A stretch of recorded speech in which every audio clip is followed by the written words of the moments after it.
মেসির সঙ্গে ছবি তোলার জন্য চরম কটাক্ষ। এবার এই বিষয় নিয়ে মুখ খুললেন শুভশ্রী গাঙ্গুলি। কি বললেন তিনি শুনে নিন। নমস্কার, আমি শুভশ্রী গাঙ্গুলি। যুব ভারতীতে মেসিকে নিয়ে যে মেসটা ঘটে গেল সেটা নিয়ে কিছু ক্লারিফিকেশন দেওয়ার জন্যই এই ভিডিওটা আমি করছি। গোট ইভেন্টে আমি একজন ইনভাইটি ছিলাম, মানে আমাকে ইনভিটেশন পাঠানো হয়েছিল। আমি হায়াতে গেছিলাম। আমার ফ্রেটার্নিটি থেকে আমি এবং কৌশিক গাঙ্গুলি ছিলেন। শুধুমাত্র আমার ফ্রেটার্নিটি নয়, বড় বড় ইন্ডাস্ট্রিয়ালিস্টরা ছিলেন, এমিনেন্ট জাজেস, আইপিএস অফিসার্স, জার্নালিস্ট, স্পন্সরসদের তরফ থেকে অনেকে ছিলেন। সেখানে অ্যাক্টিভিটিটা এটাই ছিল, উনি আসবেন, আমাদের সবার সাথে মিট করবেন এবং ছবি তুলবেন। আমি 8:30 নাগাদ হায়াতে পৌঁছই। 10:15 নাগাদ ওনার সাথে আমার মিট হয়, আমি ছবি তুলি এবং যখন আমি বেরিয়ে আসছি তখন পিআর টিম থেকে আমাকে রিকোয়েস্ট করা হয়, ওদের পিআর টিম থেকে আমাকে রিকোয়েস্ট করা হয় যদি আমি যুব ভারতীতে যাই তাহলে ওনাদের জন্য খুব সুবিধে হয়, কারণ ওখানেও নানান রকম ব্যবস্থাপনা ছিল মেসিকে ঘিরে, যেখানে আমি থাকলে ওনাদের সুবিধে হয়। আমি ছাড়াও Sourav Ganguly, SRK, honourable chief minister. হ্যাঁ, আর একটা কথা বলে দিই, যেহেতু এই প্রশ্নটা উঠছে যে আমাদের ইন্ডাস্ট্রি থেকে আমাকেই কেন ডাকা হয়েছে, এটার উত্তর ওদের পিআর টিম বেশি ভালো দিতে পারবে যে আমাকে কেন ইনভাইট করা হয়েছিল। আমি রাজি হওয়ার পর হায়াত থেকে বেরিয়ে যুব ভারতীতে যাই এবং আমাদের জন্য একটা নির্দিষ্ট টেন্ট করা হয়েছিল, সেখানে অনেকেই আমরা বসেছিলাম, ওনার জন্য অপেক্ষা করছিলাম, অনুষ্ঠান শুরু হওয়ার অপেক্ষা করছিলাম। ইন বিটুইন আমার পিআর টিম থেকে ইনস্টাগ্রামে ফটোগুলো পোস্ট করা হয়। আমরা রিয়েলাইজ করিনি ঠিক সেই সময় ছবি পোস্ট হয়নি, তার কারণ ওখানে জ্যামার লাগানো ছিল। আপনারা যারা যারা ওখানে ছিলেন তারা নিশ্চয়ই জানেন আপনাদেরও ফোনের নেটওয়ার্ক কাজ করছিল না। 11:30 নাগাদ মেসি ঢোকেন এবং ঢোকার পর যে ক্যাওসটা শুরু হয়, যে ডিজাস্টারটা হয়, সেটা আমি নিজের চোখে দেখেছি।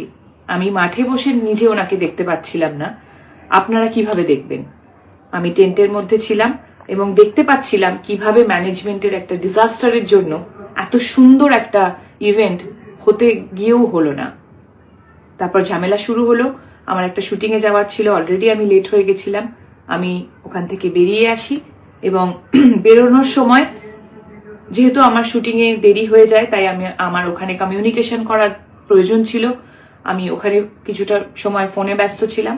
তারপরে এই যে এত সুন্দর একটা ইভেন্ট হলো না, একটা অদ্ভুত জিনিসে পরিণত হলো, সেটা নিয়ে অনেকের সাথে আমি ডিসকাস করছিলাম। তাই আমি ইনস্টাগ্রাম খুলে দেখতে পারিনি যে আমার ছবিটা তখন পোস্ট হয়নি। আমি বানতলায় পৌঁছই, আমার শুটিং এ দেরি হওয়ার কারণে আমি ইমিডিয়েটলি মেকআপ ভ্যানে চলে যাই মেকআপ করতে। মেকআপ করার পর আমি শর্ট দিতে চলে যাই। অনেক ক্ষণ পর আমি রিয়েলাইজ করি যে ঘটনাটা আমি দেখে এসেছি সেটা একটা বড় আকার নিয়ে নিয়েছে এবং কোনো না কোনো ভাবে আমি সেটাতে রিলেট হয়ে গেছি।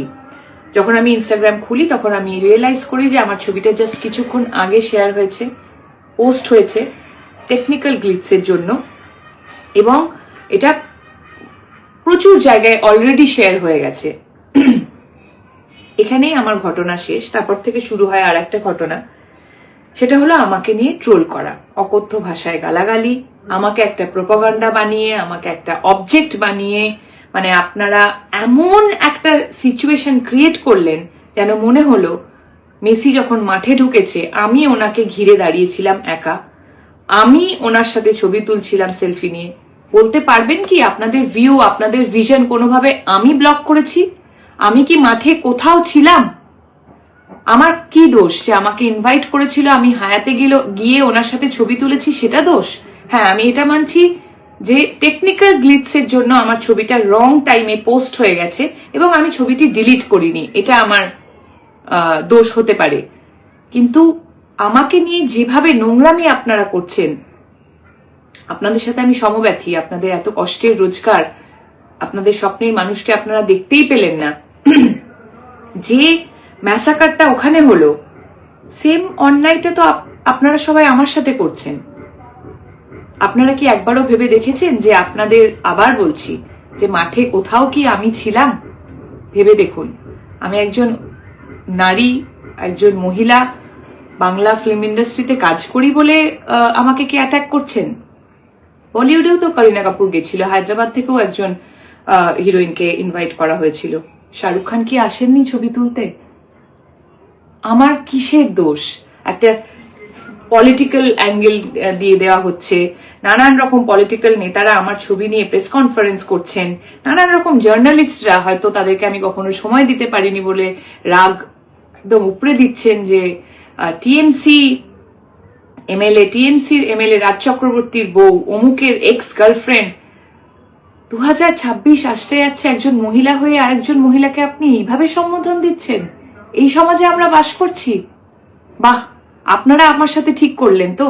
দেখুন, আমার সাথে ট্রোল হচ্ছিল, আমাকে গালাগালি করছিলেন, যা খুশি করছিলেন, সত্যি বলছি, মন থেকে বলছি, আমি কিচ্ছু মনে করিনি।